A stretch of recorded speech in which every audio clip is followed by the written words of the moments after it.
Item: SCP-1467. Code name: The Man That Wasn't. Object Class: Euclid. Special Containment Procedures: SCP-1467 should be contained in a padded cell with no fewer than three audio recording devices installed in the walls. SCP-1467 should be allowed free use of these devices.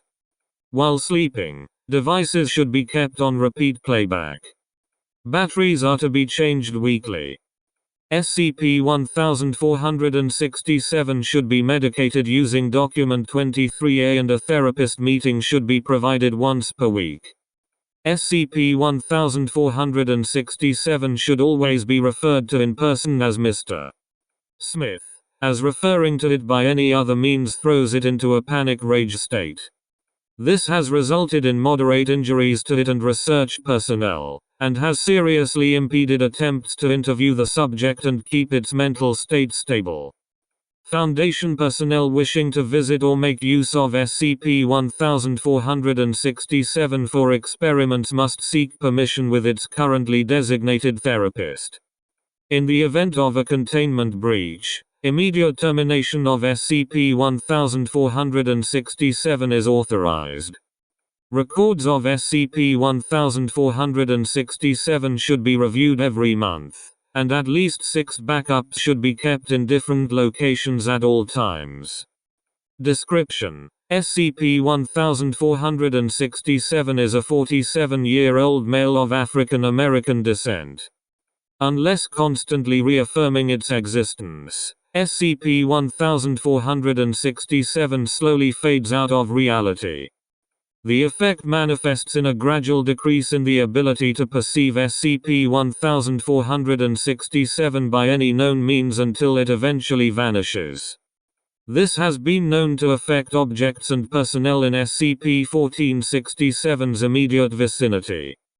The Foundation have been unable to determine the extent of this ability to a satisfactory degree, but current experimental data suggests it is localized to SCP-1467. The subject claims to be a construction worker. It further claims its anomalous properties arose in a gradual fashion after the death of its wife and children in a car accident. During this time it developed several coping mechanisms to keep its slowly degrading condition under a modicum of control. Habits such as repeating its name, checking its pulse, keeping itself talking to others, drawing and writing descriptions of itself on its body and surrounding surfaces, and keeping recordings of its voice going while sleeping all developed over time. Currently the Foundation have found no records of subject's stated wife, children, house, car or extended family ever having existed. There have been no car accidents in the claimed area at the given date, no graves could be found, the provided address has never been in use, and all relevant social security numbers remain unassigned due to what appears to be a computer error. The only evidence of SCP-1467's existence consists of a few co-workers remembering it, but accounts vary widely. As an example, construction worker, described as a close friend, was unable to recall subject's skin color with certainty. As a result of the mental stress the subject is under, it has developed a severe case of bipolar depression, in addition to chronic sleep deprivation. Its anomalous condition continues to deteriorate. By current estimates, the Foundation will have lost it by 20. Addendum 1. Please note the containment procedures only call for referring to SCP-1467 as Mr. Smith while in its vicinity, and this only due to its sensitive mental state. At all other times it should be referred to using its SCP designation. It has been noted that personnel assigned to SCP-1467 have repeatedly failed to do so. Further violations will be severely reprimanded. Keep it professional, Director. Experiment Logs. Experiment Number 16. Test Procedure. SCP-1467 was restrained and made unable to speak. Research assistants Reiner and Dieter were in the room and kept observing subject. Dr. Thorne supervised from an adjacent room. Date. Results. 10 meters. 12s. Unable to recognize subject as SCP-1467. 14 meters. 32s. Unable to recognize clothes of SCP-1467. 19 meters. 7s. Unable to identify SCP-1467's race. 24 meters. 0s. Unable to identify what SCP-1467 is currently doing. 35 meters. 46s. Unable to identify how SCP-1467 is sitting. 39 meters. 41s. Unable to identify anything save the presence of a humanoid creature in the room. Research assistant Dieter started a recording at this point, consisting of SCP-1467 describing himself. Subject returned to a describable state, curled up in a fetal position on the floor. No sign of the restraints or the chair in which the subject had been placed. Subsequent tests showed similar results, with a minor variation in timing, tending downwards. Test conclusion. It would appear SCP-1467's condition is slowly getting worse, and that it can affect others than itself. Dr. Thorne's. Experiment number 19. Test procedure. Experiment 16 was repeated. At the humanoid creature phase, assistant researchers were replaced by D-Class personnel with prior experience in SCP testing. D-Class personnel will hereafter be referred to as D1 and D2. Date. Results. D personnel expressed agitation at the half-perceived creature. D1 clawed against the door while D2 kept his eyes at what remained of SCP-1467. The following conversation was recorded. Assistant Reiner, please describe what you see. D1. Expletive redacted. Let us out. D2. I don't know. There's something in here. I can't see it. Assistant Reiner. How do you know there is something in there? D2. Expletives redacted.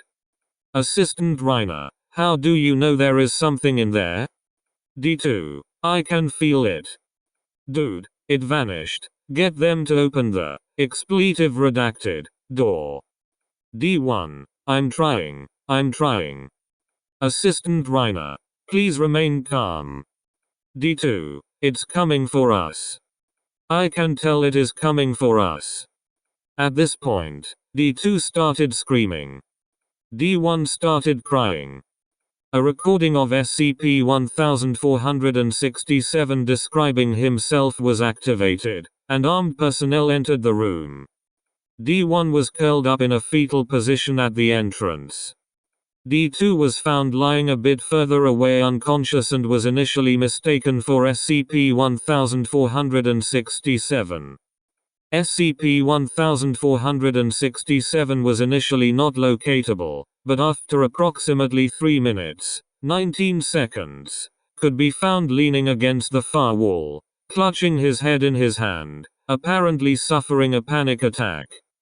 Test conclusion. Is the effect contagious or does it just lash out around itself? Dr. Thorne's. Experiment number 20. Test procedure. In order to ascertain whether SCP-1467's condition is contagious and to what extent, 1. D-Class will be assigned to SCP-1467's cell for a 3-week period. After this time the D-Class will be removed and kept under observation for 1 week.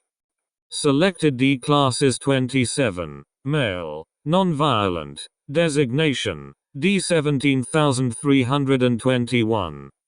Date. Results. D17321 was removed and terminated with no anomalous properties arising. Therapist reported an increase in the lucidity and calm of SCP-1467 during the period, and a decline afterwards. SCP-1467 has shown signs of worry and repeatedly requested information about D-17321's current status. Test conclusion: inconclusive. We did not order D-17321 to ignore SCP-1467, and though they remained suspicious of each other the first week, they seem to have formed a moderate bond by the end of the experiment. Recommend further tests. Dr. Thorns. Experiment number 21. Test procedure. Selected D classes 32. Male. Non-violent. Designation: D-9452. D-9452 was given strict orders to ignore SCP-1467. Date. Results: after approximately 15 minutes, SCP-1467 physically assaulted D-9452, who proceeded to break SCP-1467's nose. The subjects had to be restrained by guards. Test aborted. Therapist reports an improvement in SCP-1467's mental state. Test conclusion: failure. I have a hard time seeing how he could have reaffirmed SCP-1467's existence harder. Apparently non-violent does not cover being shoved around. Dr. Thorns. Experiment number 22.